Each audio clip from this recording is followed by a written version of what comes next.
Shalom Mashpaka. Today I'm going to be letting a book read out today for y'all. And the sister had another book. Sister Chicky History Channel sent me another book for y'all to hear. And I haven't read on that book yet, but the American Bible Society, I want y'all to hear this. And if you're hobble willing, I'll do the book that the sister sent me. She sent about 3 books. So with this book, this is from the uh, the public domain. And so let me go ahead and put up this here banner right here. When the book is in the public domain, you're able to let it. You're able to use it for fair use, and it's for criticism, for scholarship, education. You know, that's what this for teaching. So I'm gonna go ahead and let this book read. Mash Pecan, I want to say thank you for all of y'all that came inside of the chat.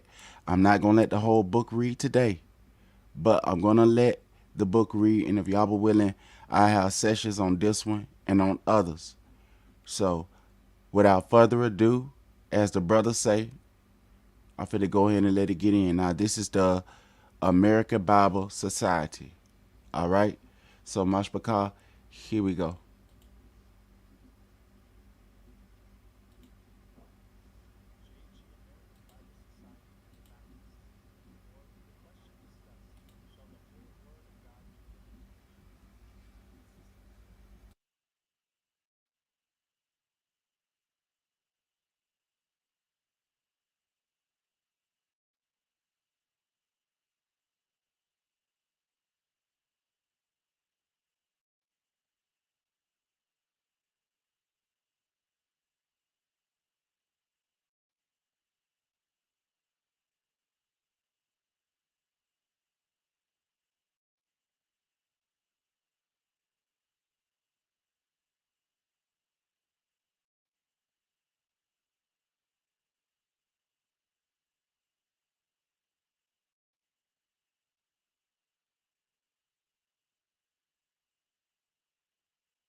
Okay, I don't think that the audio is working properly. I'm just gotta test it.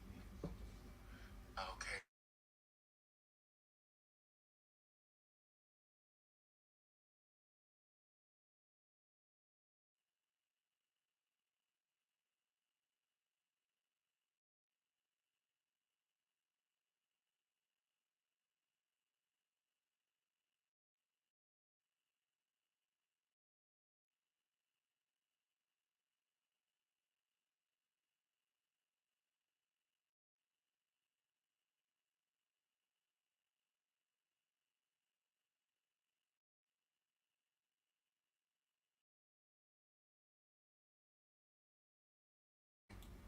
Okay, we're having a problem here. So, uh, what I'm gonna do is I'm gonna be back in a few, but I'm finna delete this video.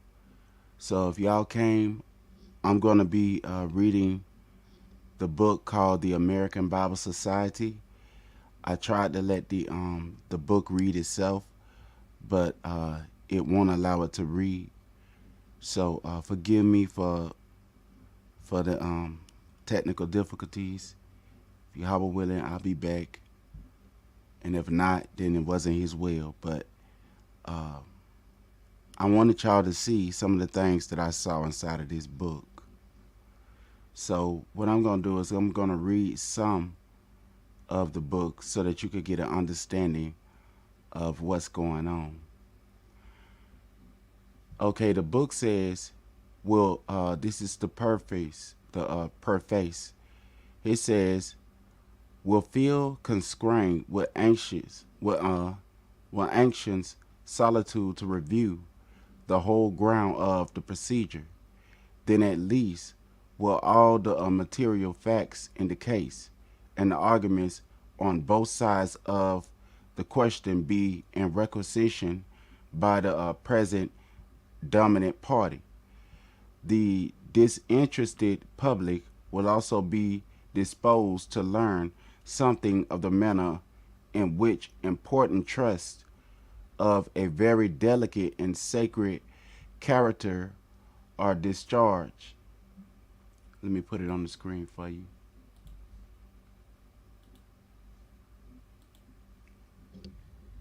And so I stop right here. Discharged by those to whose hands they are being confided.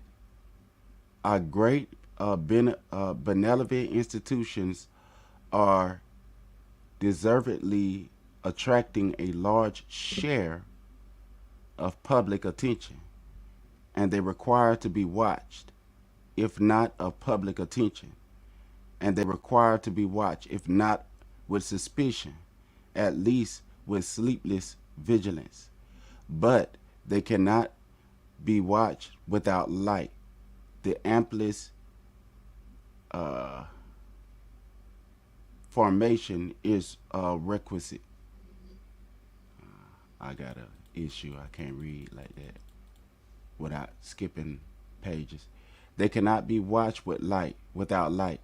The amplest in formation is requisite. The colossal form of religious perversion and despotism, the pontifical power of the Romanish Church, of the Roman Church, grew up gradually and from small beginnings.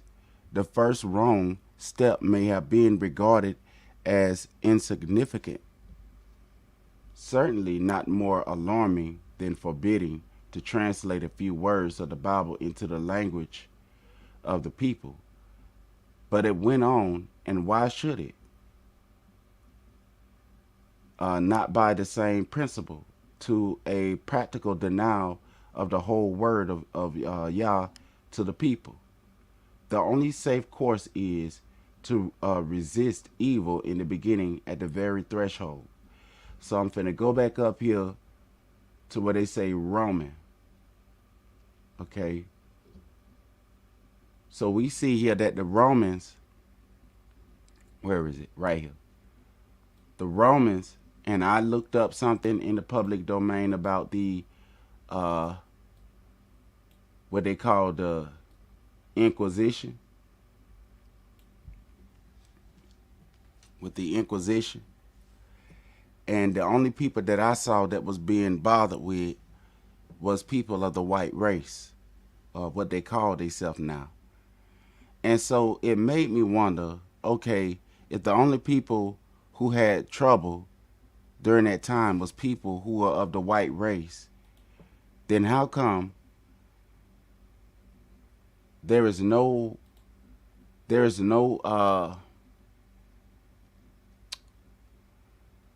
recollection of anybody on earth but those people?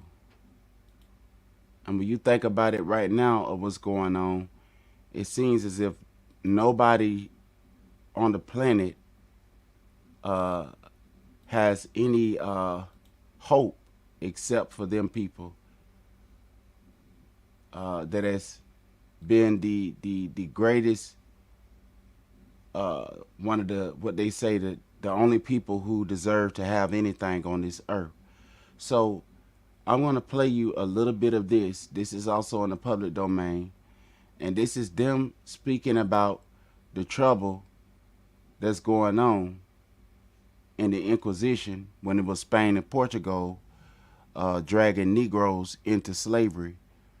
But let's see who was the main people, who was the only people that they showing, even though we was serving over here as slaves over here in America and the islands and everywhere. So I want y'all to look at this, and this right here, with the mindset, you would question your reality if you did not know that Negroes were the ones that were slaves. All right, so I want you to hear this. And even in Africa, they have the gate to no return over there, and we know who went through the gate of no return over there because they refused to believe in the Roman Catholic Church doctrines that believe that we were under the curse of Ham, so they put us in slavery. So I want y'all to hear this.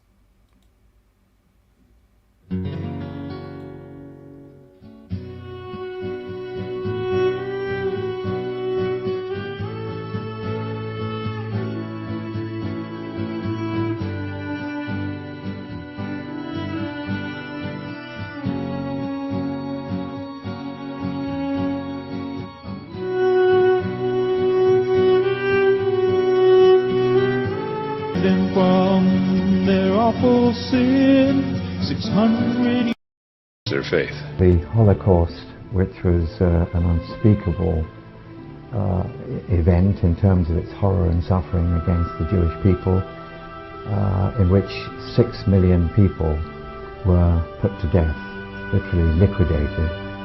The Inquisition, which is a term which is forgotten or not known to most people, certainly the younger generations, occupied a much, much longer period, more than 6 centuries of, again, unspeakable torture and slaughter of not only Bible-believing Christians and Jews, but also Muslims, Knights Templars, and those which they called witches.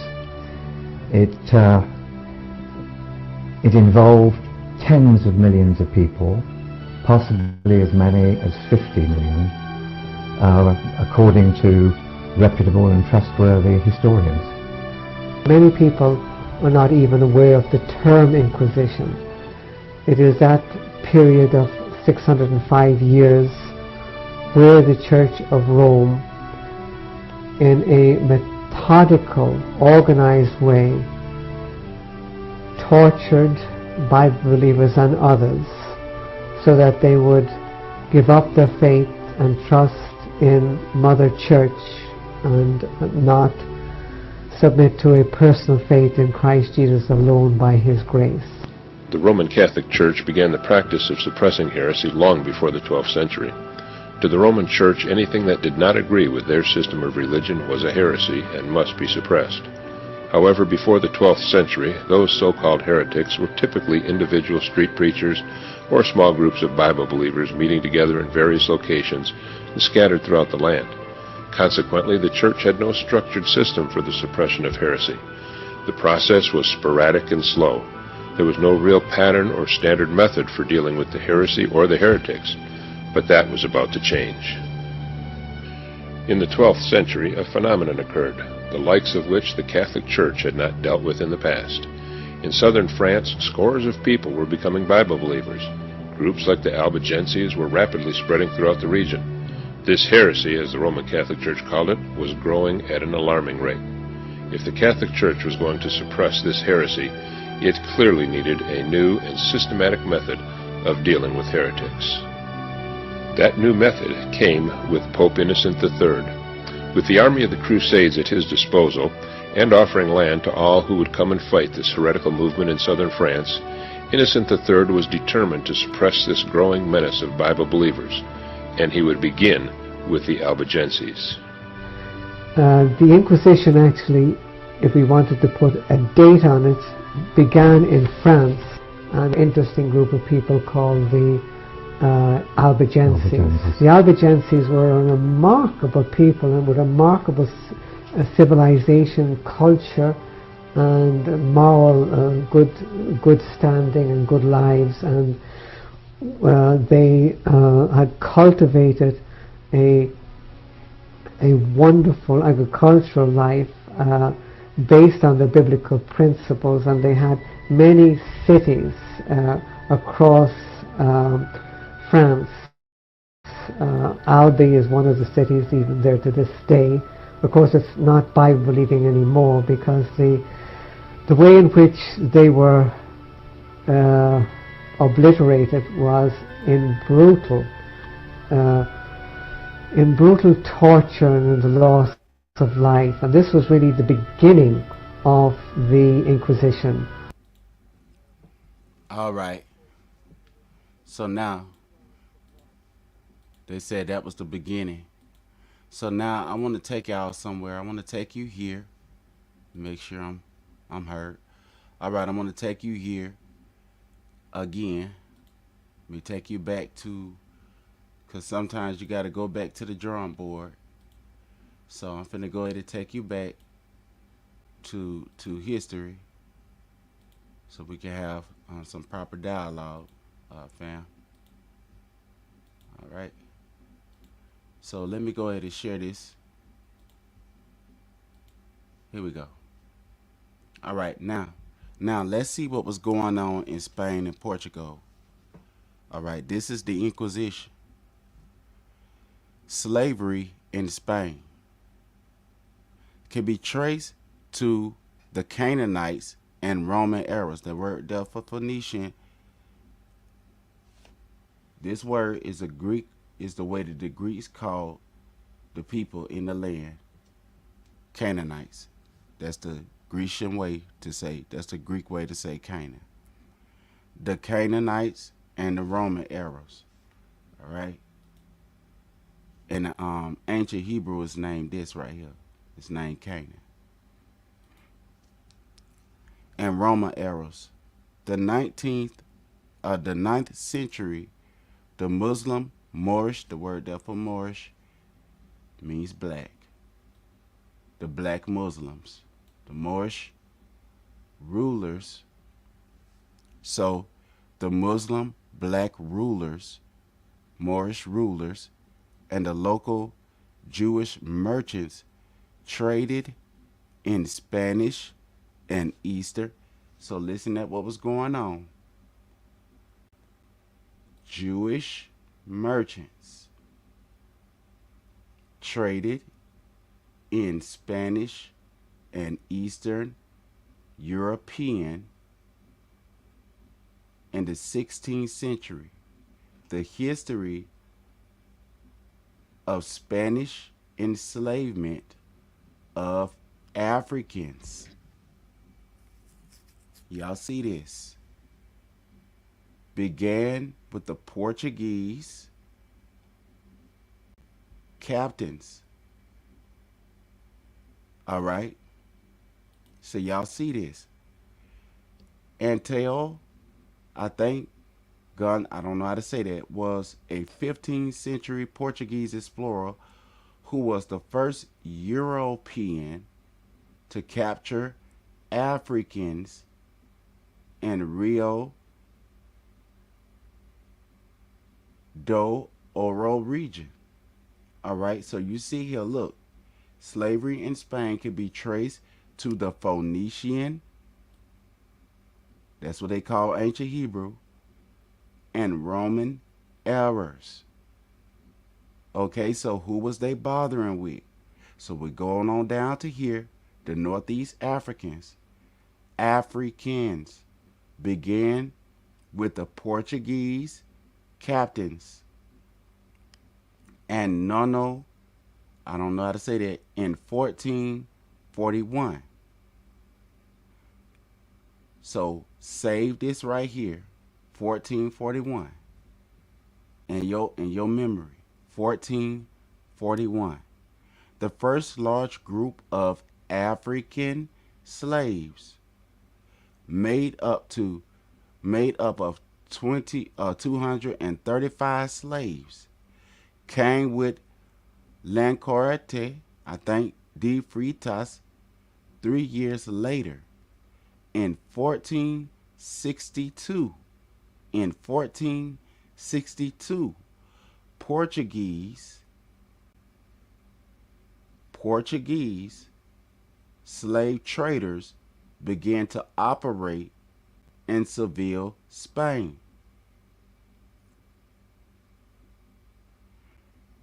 The language that they speak over there is Spanish. Spanish. So Seville is the largest city of the Spanish autonomous community. Y'all see that?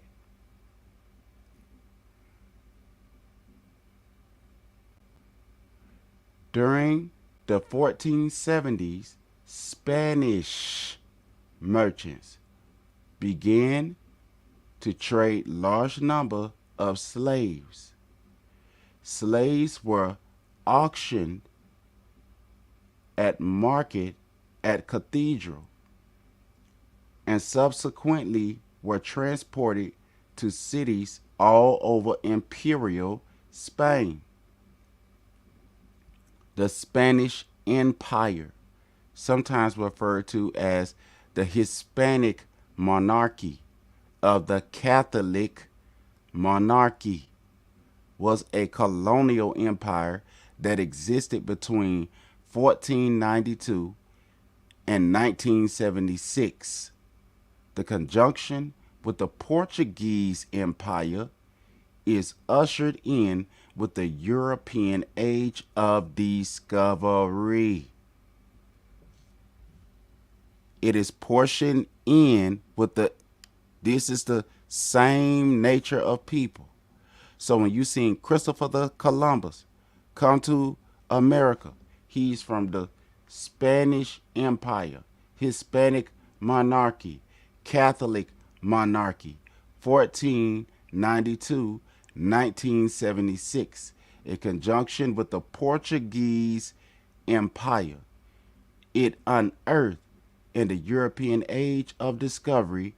It achieved a global scale, controlling vast portions.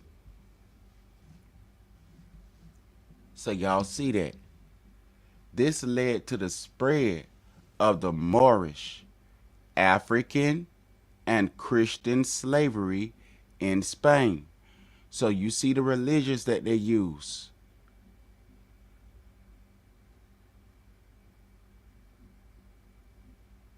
And Christian slavery in Spain. By the 16th century, 7.4% of the population in Seville, remember that's in the Spanish Empire, Negroes, where the Negroes was taken, because that's how you say black in Spain.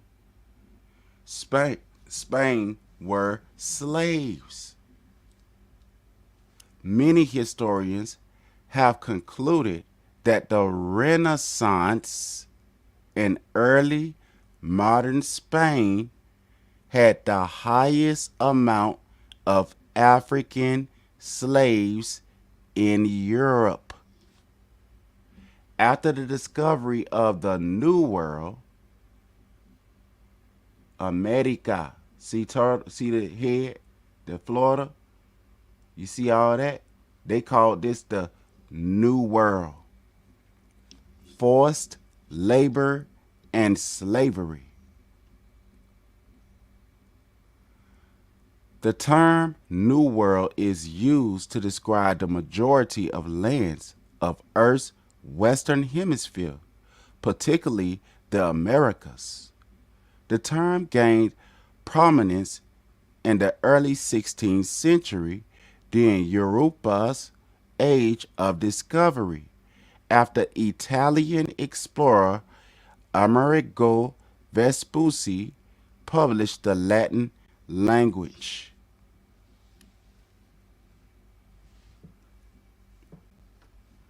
This led to the spread of, so we go back here, percent of the population of Seville. Spain were slaves. Many historians have concluded that the Renaissance and the early modern Spain had the highest amount of African slaves in Europe. What was the name of those slaves? Was they African? Was they calling them Africans? Let us read on. After the discovery of the New World, which we know now as America, in North and South in the islands, the Spanish colonialists decided to use it for commercial production and mining because of the absence of trading networks. The Native Americans, which is the original people that was over here, population was used for this labor, but they died in large numbers as a result of war, disease, exploitation, and social disruptions. Meanwhile, the need for labor expanded, such as for the production of sugarcane. The problem of the justness of the original people that was over here, slavery was a key issue for the Spanish crown. Bartholomew de la Casa was concerned about the fate of the original people and argued in 1516 that white and black, see, remember what we read inside of that book, that white and black, how do you say black in Spanish? Negro. That blanco, because look at who he was talking to. Spanish crown, Bartholomew de la Casa. So that the blanco, because they said they didn't see color, but right here, that the blanco and the negro, that the blanco and the negro slaves should be imported to the Indies to replace the Amerindians. The indigenous people of the Americas are groups of people native to a specific region that inhabited the Americas before the arrival of the European settlers in the 15th century, and the ethnic groups who continue to identify themselves with those peoples.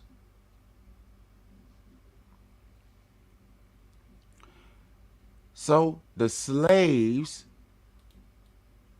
should be imported to the Indies to replace the Amerindians. African slaves did have certain advantages over the native slaves, as being resistant to the European diseases.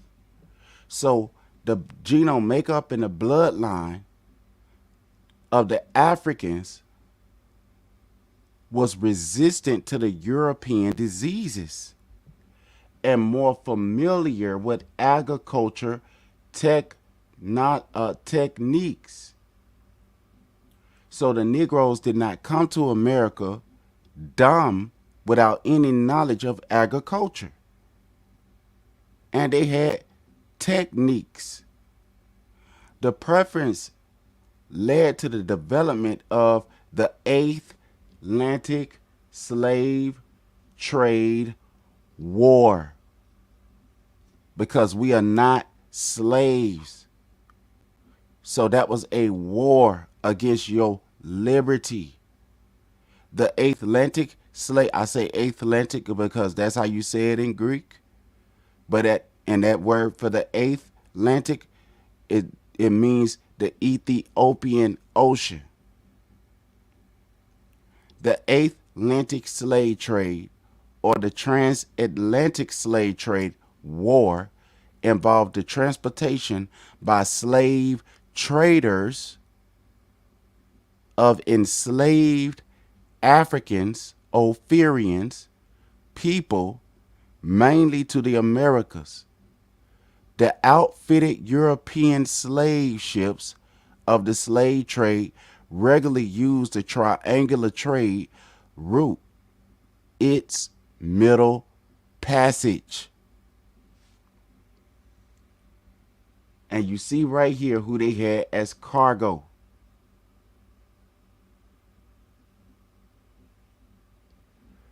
This preference led to the development of the Atlantic slave trade war. It was Charles V. who gave a definite answer to the complicated, delicate matter. To the end of November the 25th. November the 25th, 1542. The Emperor abolished the enslavement of the original people by decree and the Leis Navias, new laws. So they said they ended it, the ones for the original people who were already over here in 1542. The emperor abolished the enslavement of the original people that was already over here by decree in his Leis Navias, new laws. The new laws, also known as the new laws of the Indies, for the good treatment and preservation of the original people that was already over here, not for their replacements, were issued on November 20th, 1542 by Charles V. Holy Roman Emperor, and regard the Spanish colonization of the Americas following the demarcations. So look at this. Roman Emperor. Roman Emperor. Remember, Phoenicians, Roman Emperor. Spanish, they are Spanish. Roman, Spanish, and regards the Spanish colonization of the Americas. So Negroes were already in Spain and Portugal. What is Spain and Portugal? Rome. The Roman Emperor they wrote in Latin. Latina, Latin. In Spanish, Spain. This process led to the development of the transatlantic slave trade. The complicated and delicate matter, and I'm saying this for people who have a veil over their eyes and who say that they are Christians, so that you can understand what's going on. Abolish the enslavement of natives by decree and leis navias, new laws. This bill was based on the arguments given by the best Spanish theologians and jurists who were anonymous in the condemnation of such slavery as unjust. They declared it illegitimate and outlawed. So while they was outlawing this for them, they was bringing you over here. Outlawed it from America. Not just for the slavery of the Spaniards over the natives, over the people that was over here, but also the type of slavery practiced among the original people that was over here themselves. The labor system in Acamedia was a Spanish labor system that rewarded conquerors with the labor of conquered non-Christian peoples. So this is why a lot of people was accepted Christianity, not because they loved that religion. They didn't want to be slaves, but they came up with a theory to override that for the Negroes. But let us read. In theory, were provided with benefits by the conquerors for whom they labored, including military protection and education. So there was a time in Rome where Negroes was living at. If they accepted Christianity, then they were exempt from slavery. So they thought. Was also abolished in 1550. However, these laws did not end the practice of slavery or forced labor immediately, and a new system began to be used. So we can see here that a new system can begin to be used. The Reparamiento was a colonial labor system imposed upon the indigenous population of Spanish America and the Philippines. In concept, it was similar to other tribute labor systems such as militia of the Inca Empire of Corvée of the ancient Regiment de France. Remember what they was talking about, France?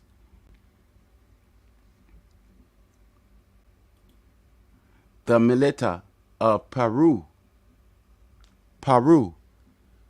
Officially, the Republic of Peru is a country in western South America.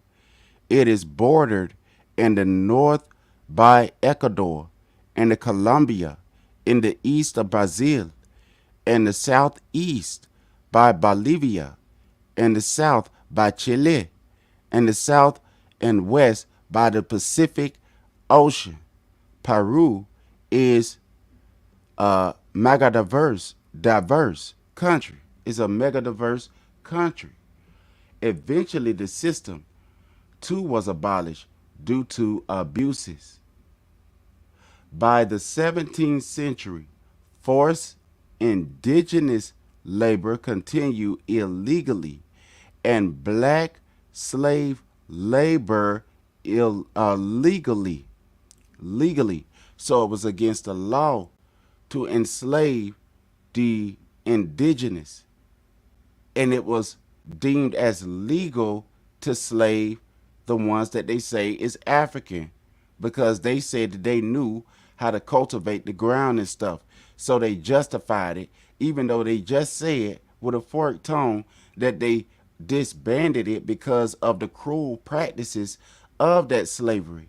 And out of the same mouth, they suspiciously put that it's okay for these people of the Negro origin that they took from Africa who were made landless because of the same colonizing spirit, land discoverers. Slavery prior to 1492. Prior to 1492, Spain consists of several different nations.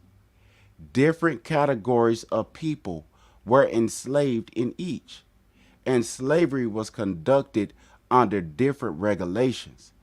Generally, these slaves were used for services and employment in various such ways, such as employment in domestics, artisan. So when they say slaves, the ancient way for saying employees was they may say slave, indentured slave servitude. So it's not always the same. The ones that the Negroes had, they were not counted as human, and in their language, it's Homo sapien, human, which means a hairless ape. Say, in the time frame of the Roman times in the Middle Ages. So this shows you a shift and them calling themselves Romans now. Now they call themselves, because the Romans spoke Italian. They wrote in Italian.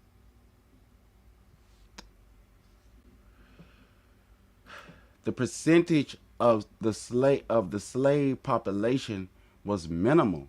Slave probably made up less than 1%. So during the time before the temple was destroyed, when the disciples was teaching and preaching the real good news, that after Messiah destroyed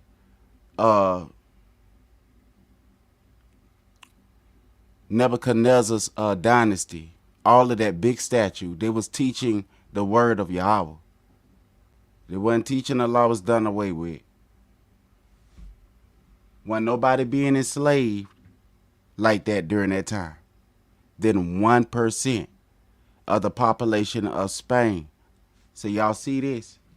Slavery was cross-cultural and multi-ethnic. But what they did after the temple was destroyed was the worstest crime to ever happen since the beginning of the earth. And in addition to that, slavery played an important role in the development of the economics for Spain and other countries. Roman laws. The idea that slavery was based on race was and continues to be one of the biggest misconceptions about slavery in Spain.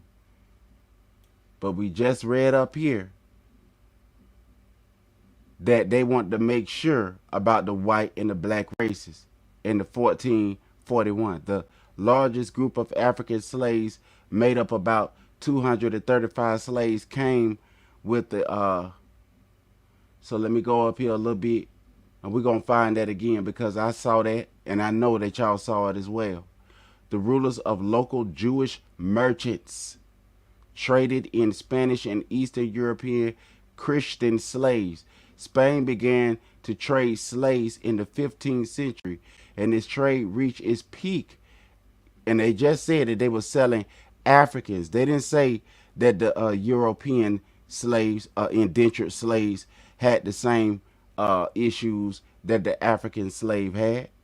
So they was going based on appearances, because that's the only way for you to tell who is who. You got to look at the differences of the people. Continues to be the biggest misconceptions about slavery in Spain.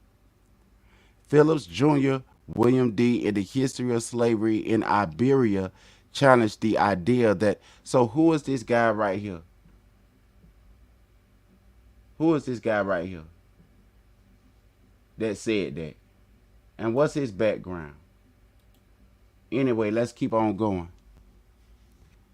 The subjugation, slavery, which included the sources of slaves. Remember, they came over here and said they discovered land, but it wasn't about color.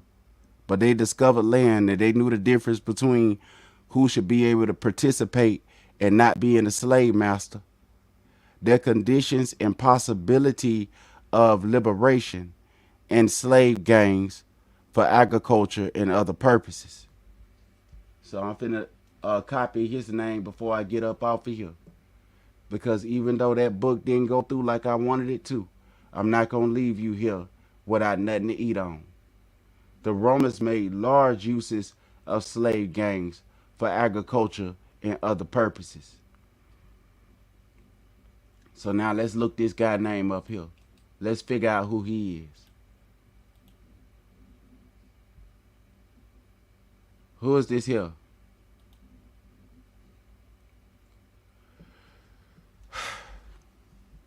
William Phillips, May the 30th, 1878, February 23rd, 1968, was a career United States diplomat, who served twice as Under Secretary of State. He was also the United States ambassador in Canada. Early life. Philip was born on May 30, 1878 in Beverly, Massachusetts. So he wasn't born in a slave shack. His parents were John Charles Phillips Jr., 1838-1858, who married Anna Tucker in London. Let me copy that name.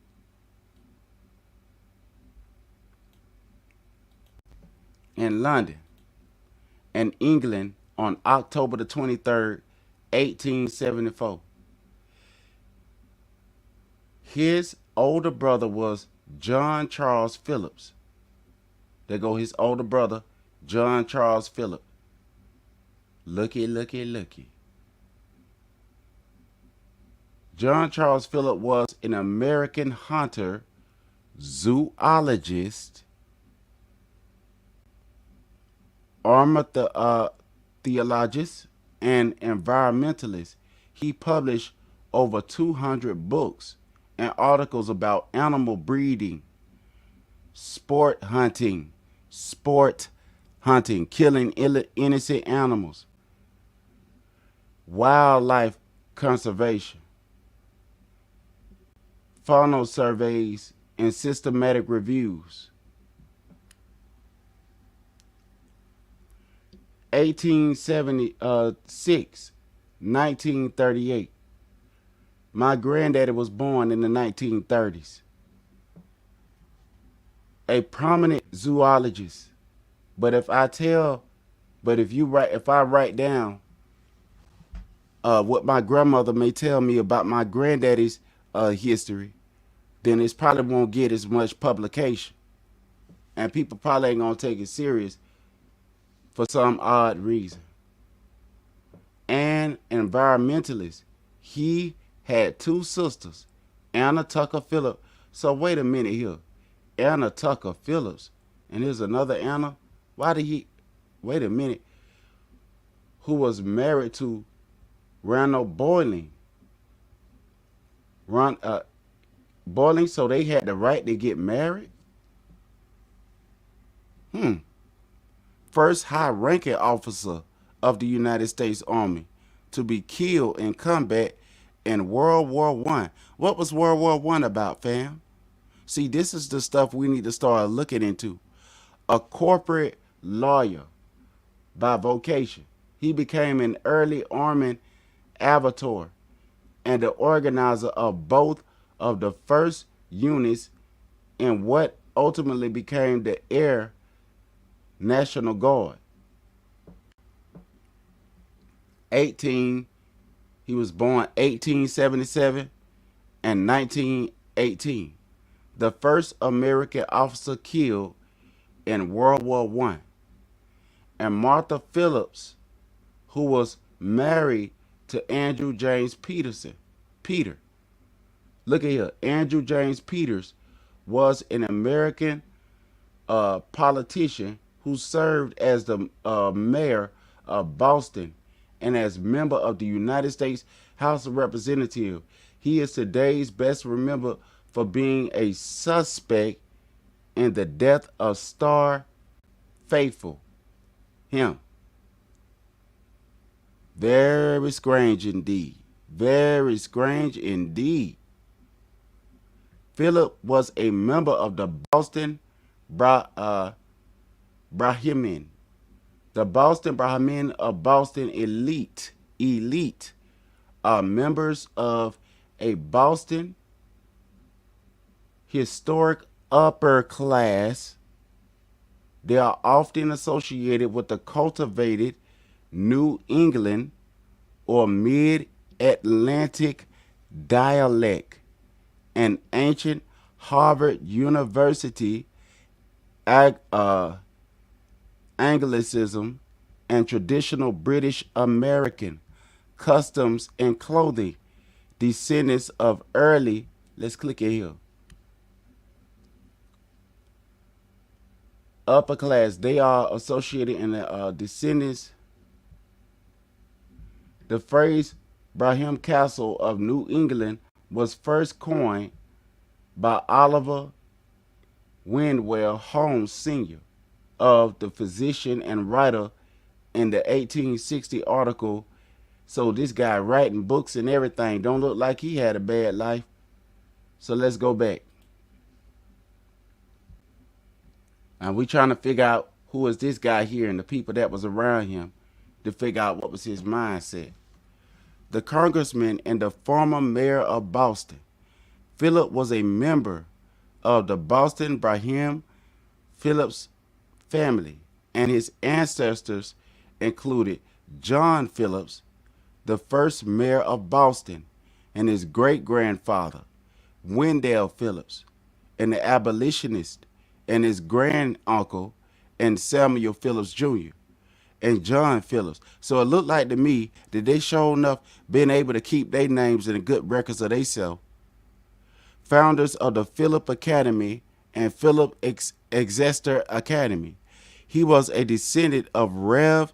George Phillips of Watertown, the progenitor of the New England Phillips family. So there is no problem with that, is it, church folk? That he get to remember who he is and where he come from and is not deemed as a cult. He graduated from Harvard College. It was lawful for him to read in 1900s and graduated from Harvard Law School in 1903. Career. His first political job was working as a private secretary. Now, so let me go up here.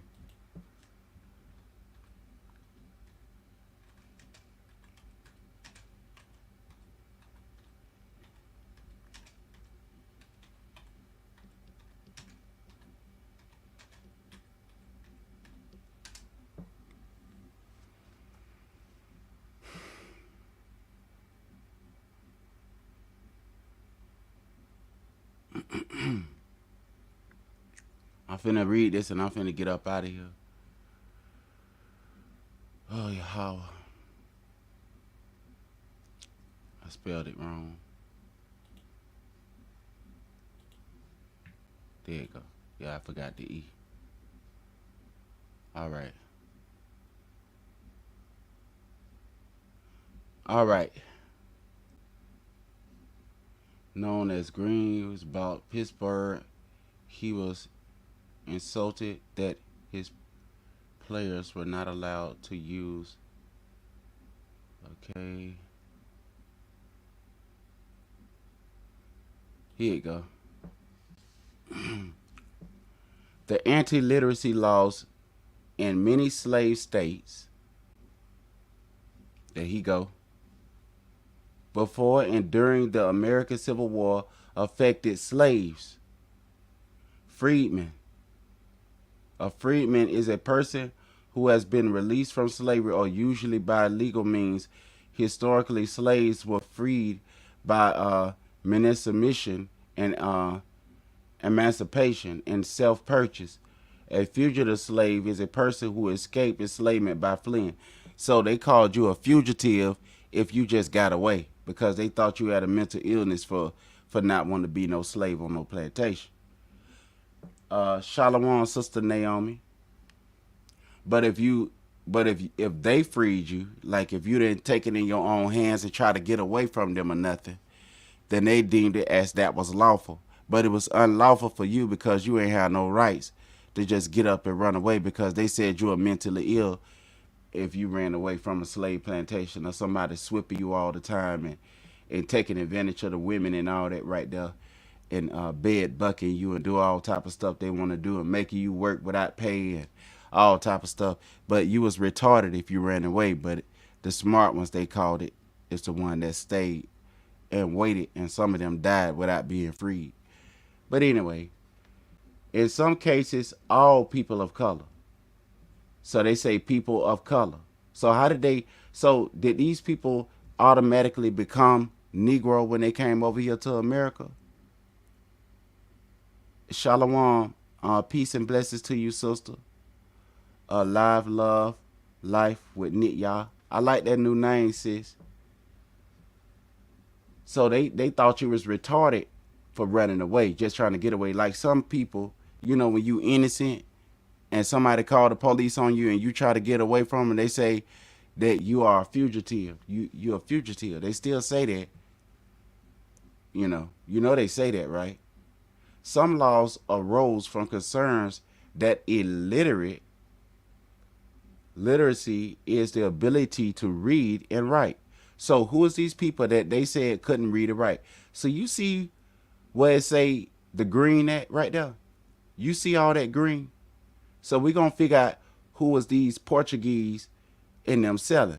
Now look at this right here. Look at all these people who got the same skin complexion and same look as you got and come from the same tribe you came from. You see that green right there? That's your people. All them is your people. And it's some of y'all in here too. It's just kind of like grayish. But y'all, we was everywhere. Look here. Plantation. This is where the white people and the slave catchers would set up shop and catch the Negroes and send them over here. So this is your Spanish Inquisition. This is the Inquisition right here. Literacy is the ability to read and write. Broadly, literacy may be viewed as particular ways of thinking about and doing in reading and writing. So every slave did not know how to read. Every war victim did not know how to read. So how was they able to pass down who they was to their children by writing it down? They weren't able to read. They spoke to their children. My grandmother told me, well, her grandmother told her. And they say that ain't nothing but that's dumb. They treat it like it's illiterate. But our people weren't able to read. So they passed down their history with their mouth, teaching. And when they took the children away from the mama and took away from the uncle and them, there's somebody else that was in another plantation. If they weren't taken away from them and they weren't taken, then it was the older persons that was there to teach. But they didn't treat the older people right either. Naomi, Shalom and blessings. Pray you are doing well. Responded late to your message. I pray everything is okay with you. Sister Nitya was speaking to you.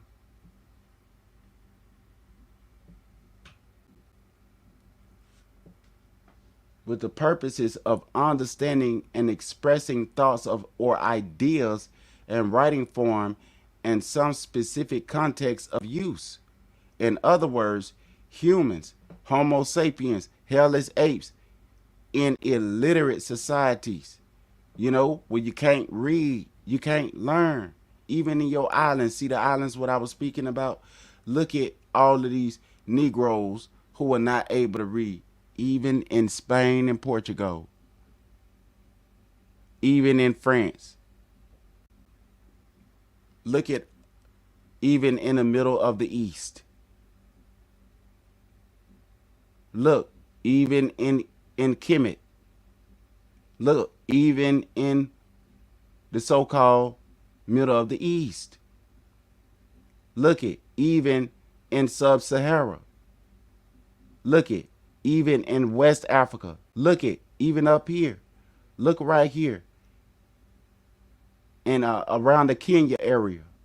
Look down here, even to the Azania area, the Ezrits area, South Africa. Even over there in the rainforest, I believe that's the rainforest, Mashpaka. Everywhere you weren't able to read. There's rainforest over here while people was driven and put to work on the plantation. So y'all see what they was doing, and I'm finna read this, is the ability to read. So let's click on this here map here. And let's see what this map is about. Adult literacy rates of 2015 are most recent. So they showing you that the green is what they talking about. And at that time, they was talking about slavery. All right? During that time of those 1600s and 1400s. So y'all see here, this is, so y'all know who they talking about, who was the targets of the Inquisition. 1829, Georgia prohibited teaching blacks to read, punished by fine and imprisonment. So, prohibited teaching blacks to read. So if any European taught a Negro how to read, they were punished by fines and imprisonment. So any Europeans that ever taught a Negro how to read, they put their freedom and their pocketbook in jeopardy. In 1830, so that woman that taught Nat Turner put her freedom and her pocketbook in jeopardy. In 1830, Louisiana, this is in Louisiana in 1830, North Carolina passes laws punishing anyone teaching Negroes to read with fines, imprisonment, or flogging. So any white person that taught a Negro how to read, they was going to get the whip on their back or imprisonment in Louisiana and North Carolina. So they was calling themselves cracking down on crime. In Alabama, where my grandma and them was from, in Union Spring, Alabama. In Alabama, and I still got family over there deep. In Alabama and Virginia, prohibited whites from teaching blacks to read or write, punished by fines and floggings. So they got fines and floggings in 1832. And in 1833, Georgia, so they say that they was trying to make America great. In 1833, Georgia prohibited Negroes from working in reading or writing jobs because they didn't want them to read. So any job that required you to have to read something, you weren't able to read. So even if you was a preacher, you know you had to be vetted, because a lot of the preachers, when I grew up, didn't know how to read. They went off of memory. They didn't know how to read. A lot of the elders that I grew up under didn't know how to read or write. The preacher, even though he didn't read or write, he was still in the pulpit preaching. Georgia prohibited blacks from working in reading or writing jobs. So you wasn't no teacher, you wasn't no lawyer, you wasn't anything that required you to have to read literature. You wasn't no scholar, you wasn't no historian, you couldn't even read a stop sign. Whatever you did, you could not read via employment law. And prohibited teaching black. They say, get it with your boot scrap. Prohibited teaching blacks. Now look at all this holding somebody back. Punished by fines and whippings via anti-literacy laws. So you know if they gave their own people the hit, you know we got it 7 times over. Missouri prohibited assembly. They hung our ancestors on trees for reading. Missouri prohibited assembling or teaching slaves to read or write in Missouri in 1847. And Mississippi state law required a white person to serve up to a year in prison as a pimp. That is 12 months in prison for teaching a slave to read.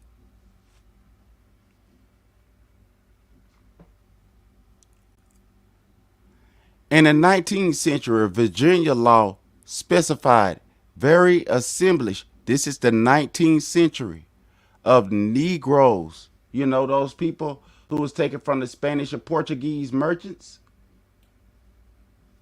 by the slave catchers caught them and took them to the Spanish and Portuguese merchants.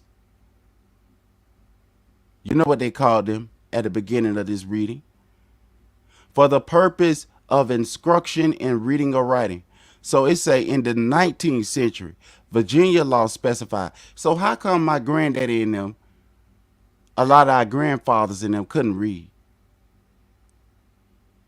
Assemblage of Negroes for the purpose of instruction in reading or writing on the night time for any purpose shall be unlawful assembly. Any justice may issue his warrant to any officer or other person requiring him to enter any place with such assemblage may be seize any Negro therein. He or any other justice may order such Negro to be punished with stripes. You see that? That's in the 19th century. We just now came out of the 19th century in Mashpaka. In North Carolina, black people who disobeyed the law were sentenced to whipping with whips, while whites received a fine. I told you, jail time or both. So they were able to have compassion in North Carolina on white people. AME Bishop William Henry Hurd was a clergyman of the African Methodist Episcopal Church who served as United States ambassador to Liberia from 1895 through 1898. Let's read about him.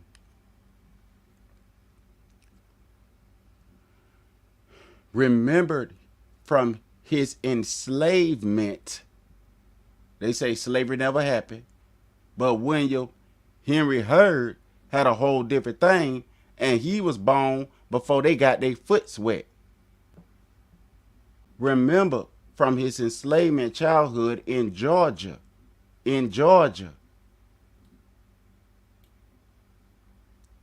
that any slave caught writing suffered the penalty of having his forefinger cut from his right hand.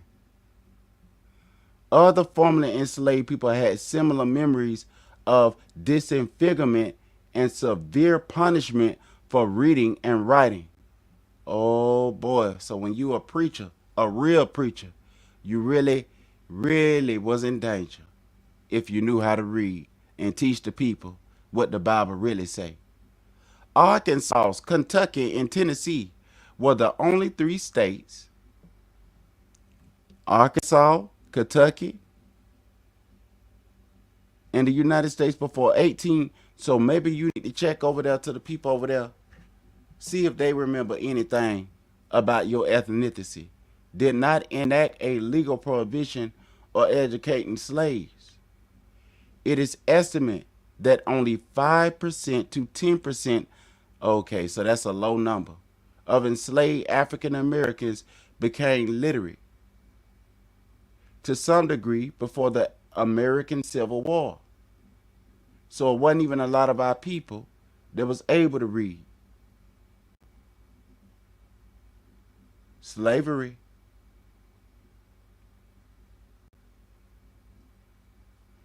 The restrictions on the education of black students were not limited to the South.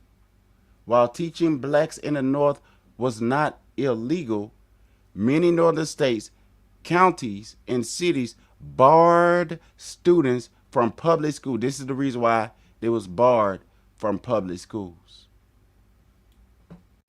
It wasn't just about books. Until 1869, only whites could attend public schools. In Indiana and Illinois, Ohio excluded black children from public schools until 1849, when it allowed separate schools for black students. One more thing before I go, and this ain't gonna be long because I gotta rest.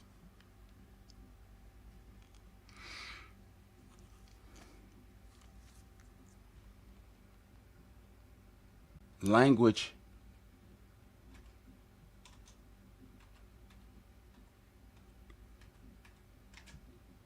laws.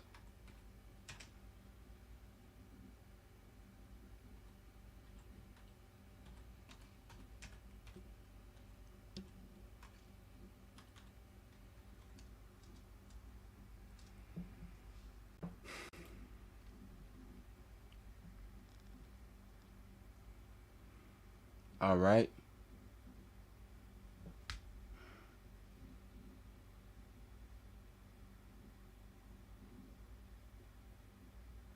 All right. Slavery is the ownership of a person as property, especially in regards to their labor. All right.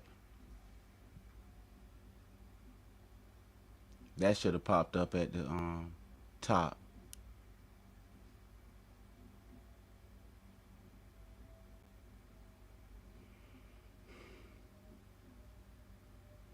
And that's one of the hardest things to find on here is a book on language laws.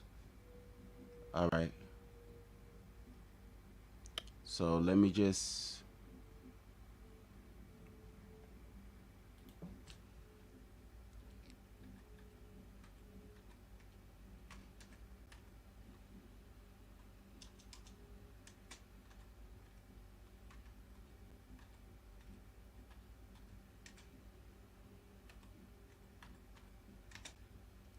in Spain,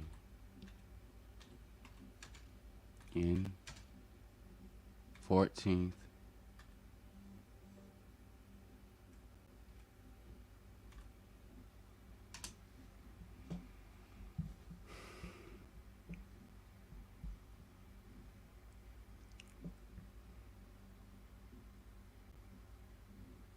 okay.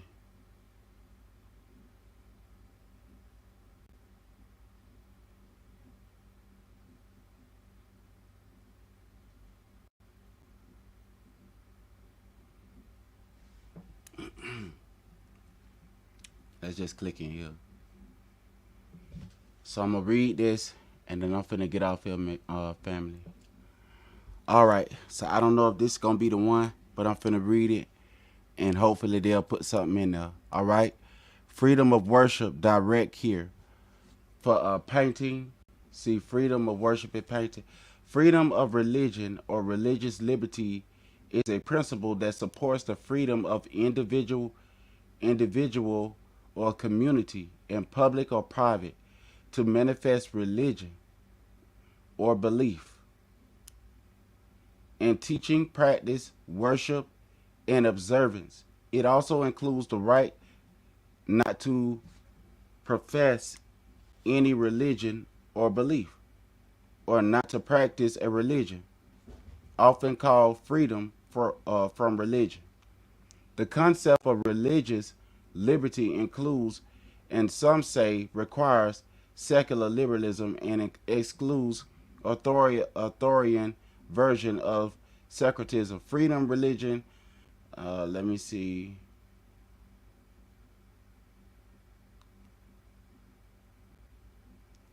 So do they have anything about freedom of language? So let's see.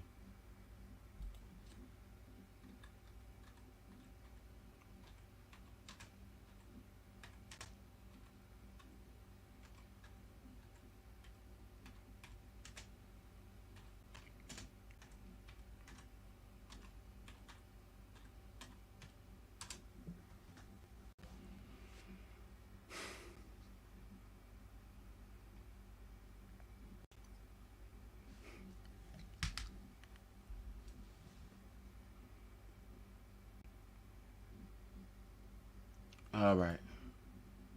So family, I'm finna post this down before I get off of here so that y'all can check out this part right here, because I think it's time for me to get off.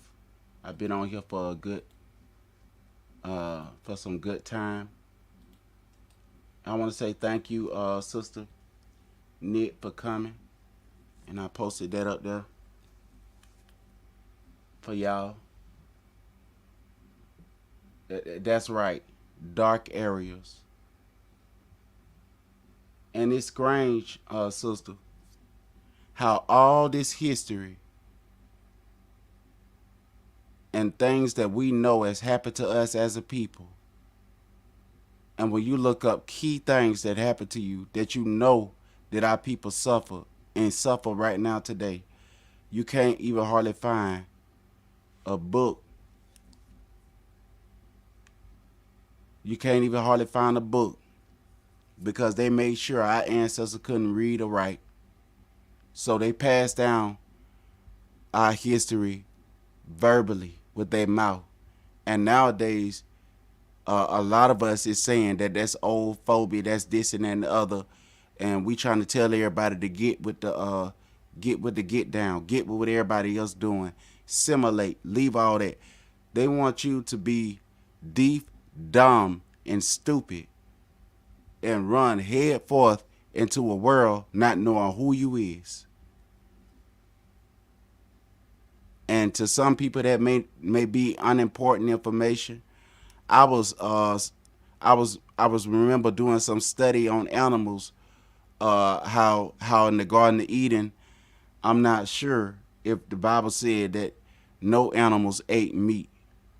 But if so, any animals ate meat. I was thinking in my mind about fish in the sea, like big whales, and I even was starting to study like some of the tropical forests and everywhere to see if there's any animals and what they eat. And there are some animals that eat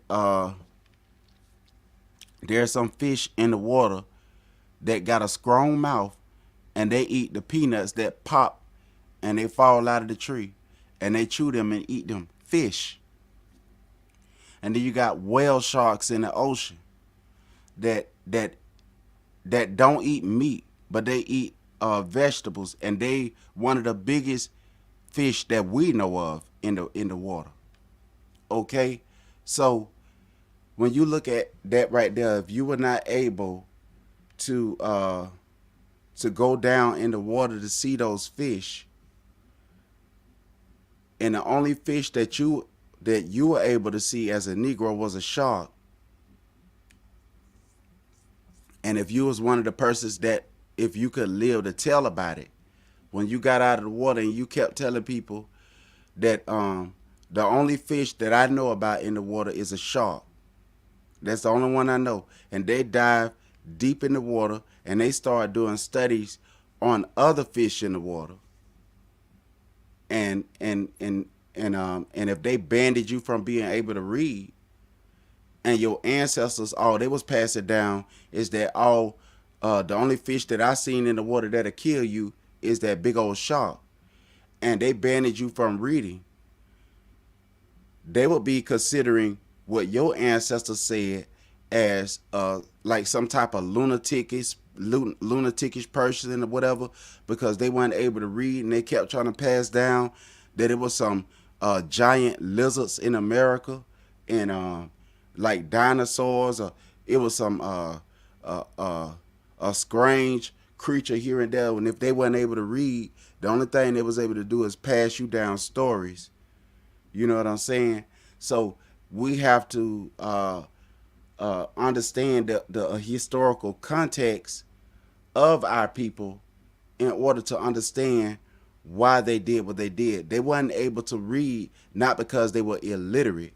They weren't able to read because it was against the law and punishable by death and excruciating pain and imprisonment. So that's what I want to come on here today and talk to y'all about the American Bible Society. And the book didn't read, but I read a little bit of the book to the best of my ability, and I found some other things corresponding around a specific topic that I wanted to cover about how how our people lived during those times.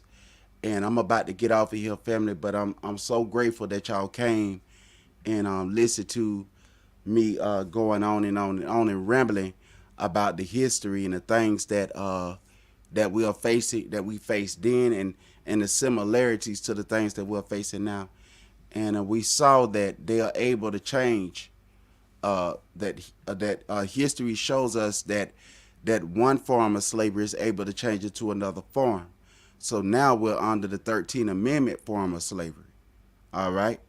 So, fam, I'm about to get off of here, and I pray that y'all share and like this right here, and help the channel to grow so that more people will be able to hear.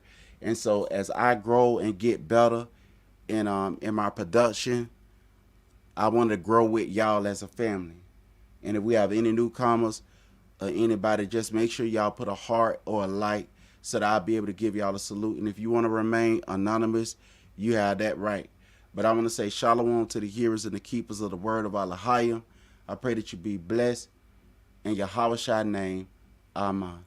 Barakatah Mashbakah.